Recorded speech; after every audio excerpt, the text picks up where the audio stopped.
ఆంధ్రప్రదేశ్ ముఖ్యమంత్రి తెలుగుదేశం అధినేత చంద్రబాబు నాయుడు 2.5 సంవత్సరాల తర్వాత శుక్రవారం నాడు తిరిగి అసెంబ్లీలోకి అడుగుపెట్టారు. ప్రతిపక్ష నేతగా బయటికెళ్లి ఆయన ముఖ్యమంత్రిగా సభలోకి అడుగుపెట్టారు. మొన్నటి ఎన్నికల్లో టీడీపీ, జనసేన, బీజేపీ కూటమి అద్భుత విజయాన్ని దక్కించుకున్న సంగతి తెలిసిందే. దీంతో గతంలో ఆయన చేసిన శపథం నెరవేరినట్లయిందనే చెప్పాలి.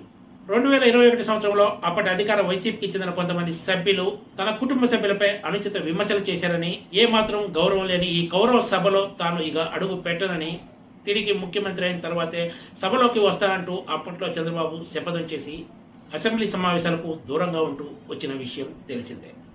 టీడీపీ ఎమ్మెల్యేలు సభకు హాజరైన చంద్రబాబు అప్పటి నుంచి అసెంబ్లీలోకి అడుగు పెట్టలేదు.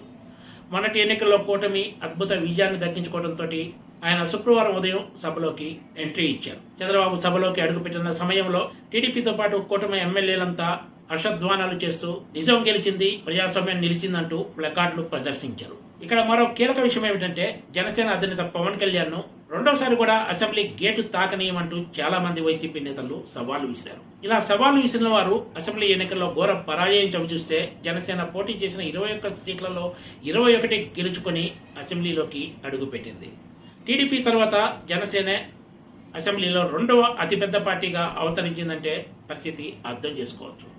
2019 ఎన్నికల్లో 2 చోట్ల పోటీ చేసి పరాజయం పాలైన జనసేన అధినేత పవన్ కళ్యాణ్ ఈసారి పిఠాపురం నుంచి అద్భుతమైన మెజార్టీతో గెలిచి అసెంబ్లీలోకి అడుగుపెట్టారు.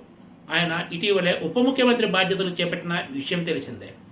మంత్రిగా నారా లోకేష్ గతంలో అసెంబ్లీలోకి అడుగుపెట్టిన, ఎమ్మెల్యేగా గెలిచి ఆయన అసెంబ్లీలోకి వచ్చింది ఇదే మొదటిసారి. ఎమ్మెల్యేల ప్రమాణ స్వీకారం కార్యక్రమంలో కూటమి సభ్యుల్లో జోష్ కనిపించగా వైసీపీ సభ్యులు చాలా డల్గా కనిపించారని చెప్పాలి. Please subscribe TGT.